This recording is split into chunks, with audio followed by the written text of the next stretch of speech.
Welcome to Backyard Cigars. Thank you for joining me, and I'm so glad that you could join me today.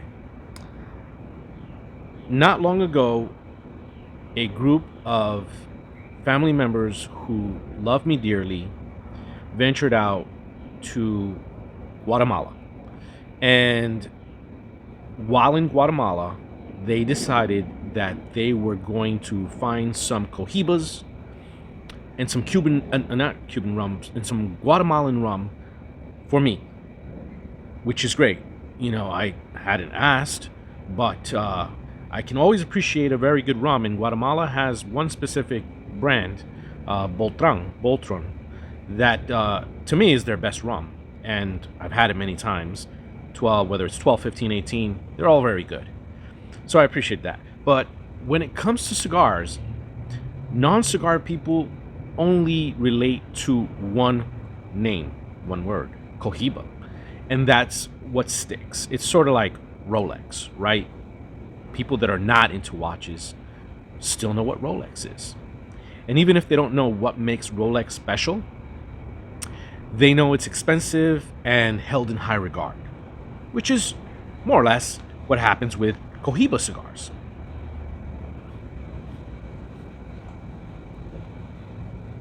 We're not going to debate whether or not Cohiba makes the best line of cigars on this planet, or whether Rolex makes the best watch on this planet, because here's a secret: they don't. But that's not the point. Their brand reputation speaks volumes, precedes them. And I think in this case, my family members, the first thing they said to me was, "Oh, we spoke to one of our family members who knows a guy that knows a guy." It's the whole thing that always happens when there's an individual that is essentially scamming, cigar smokers that or people that are buying cigars for cigar smokers. Either way, it doesn't matter which one. But I refuse to believe that the people involved are not in the know, that they don't know that they're peddling fake merchandise, fake cigars. I refuse to believe that. It's always, no, but so-and-so and so-and-so is well known by, it doesn't matter. Everybody has to make a living somehow. People, especially in the poorer countries, are just trying to get by, and they may not have any malice in their heart or mind towards individuals, but they've got to put food on their table, and if they can sell a couple of cheaply priced fake Cuban cigars, they will. And they'll sell it to family members. Really. I mean, it's just that simple. So they proceed to give me the cigars, and I see the whole, I'm going to show you the package. And look, this is not me being ungrateful. I smoked a few while I was there, hanging out with them. And I thanked them very much. After a little bit of quick research, and actually I didn't need to do the research, but, I said, let me be thorough. I said, look, they're not the real deal, which shocked them because, again, trusted family member. But that doesn't matter.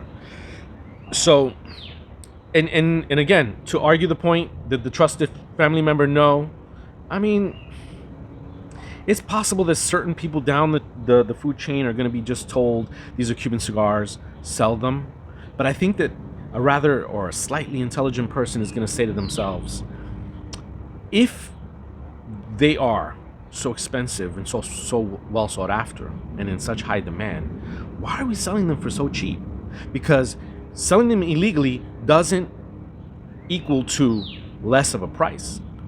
I mean, maybe if you're thinking Louis Vuitton handbags, but when you're talking cigars and you're trying to pass them off as the real deal, not what they do in New York City Chinatown, where everyone knows the bags are fake, and that's why they're paying bottom dollar. My point being is that I really do believe everybody knows, and I think at some point, they figure, so we got them for $50, American. I can live off that for a month, whatever. I tell people they're the best thing to do. They ask me, what should I have done?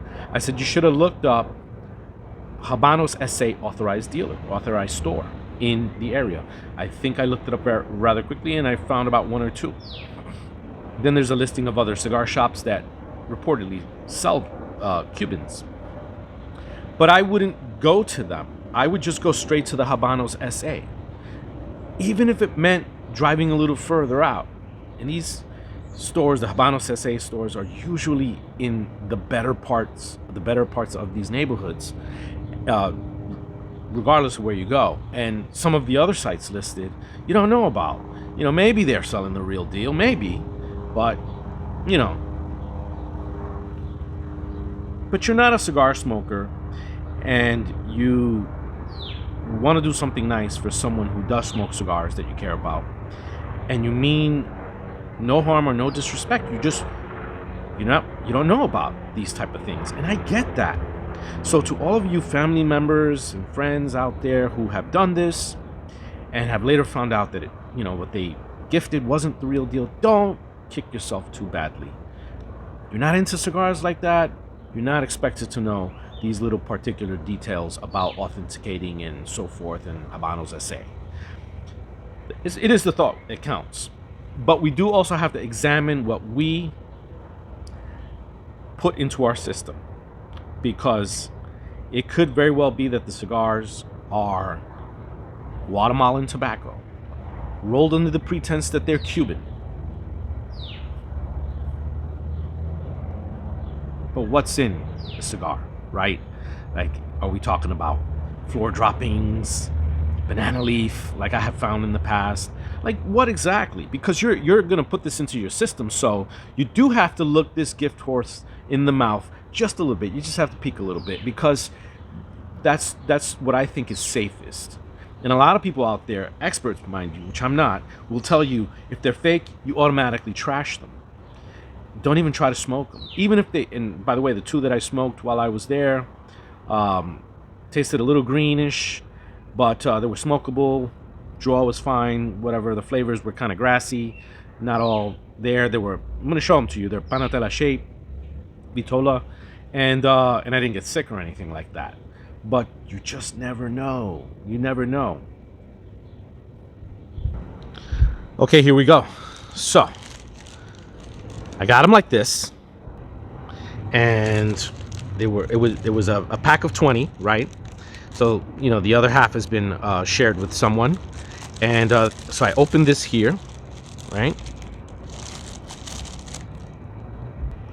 And all right, away that bag is. Then get those loose ones there. You have on this bag. You see that? Now, and there's that code. So, first of all, I did try to look up the code and stuff. Couldn't find anything on it. Everything on it screamed not real from the minute I saw the packaging. And but I'm not gonna be a rude individual and scream fake, or anything like that.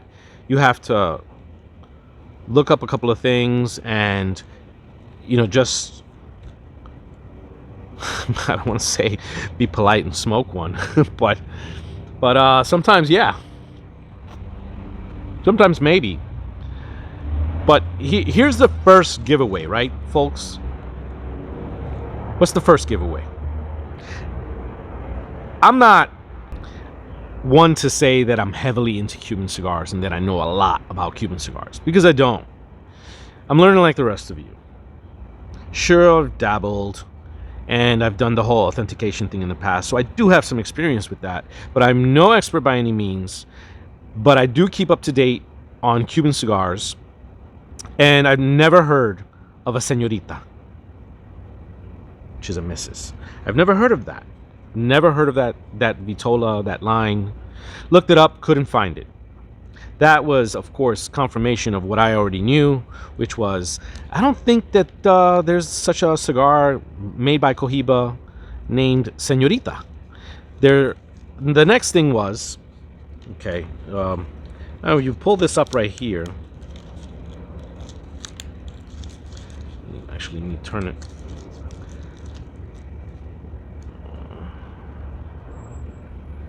Okay, what were we looking at? I don't know what the hell we're looking at. I'll be honest with you. What is that? I don't know. But you have Habanos at the bottom, so I figure no one's gonna look past that.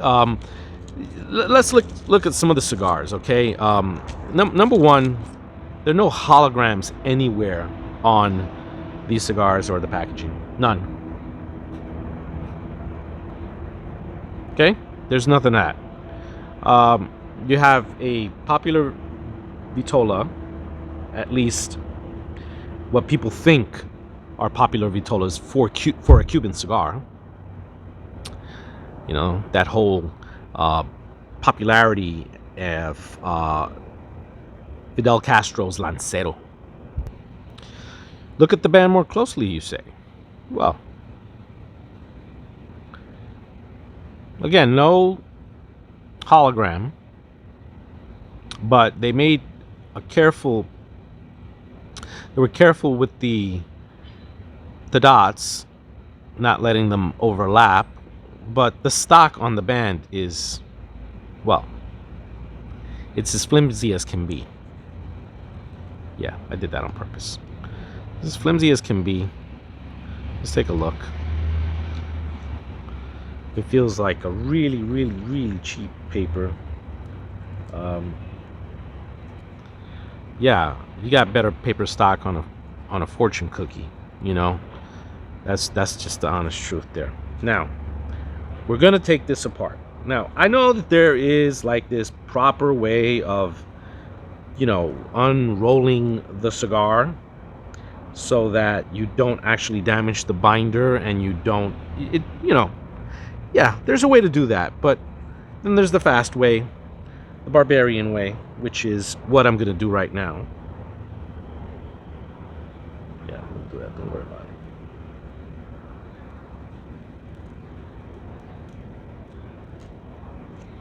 Okay. Okay. So let's take a little peek. Just a little peek will reveal what we have here.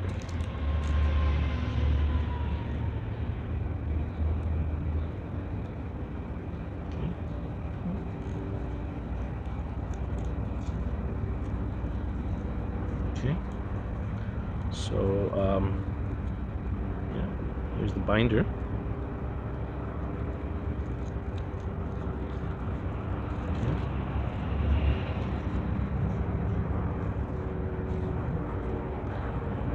And here's what you got inside.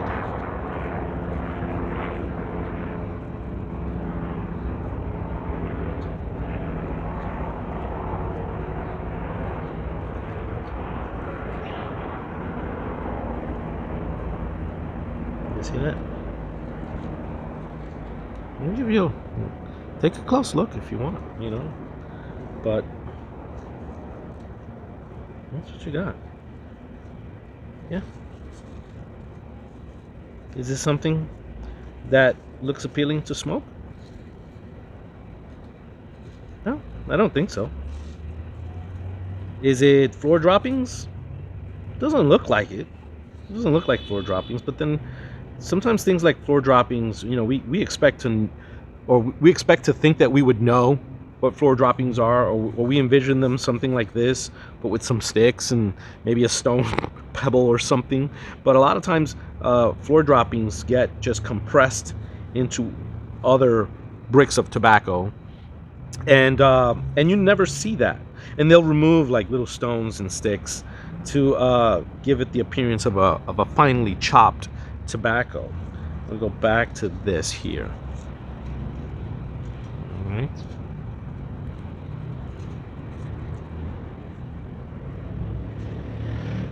And that's basically, this is the cigar you have right here.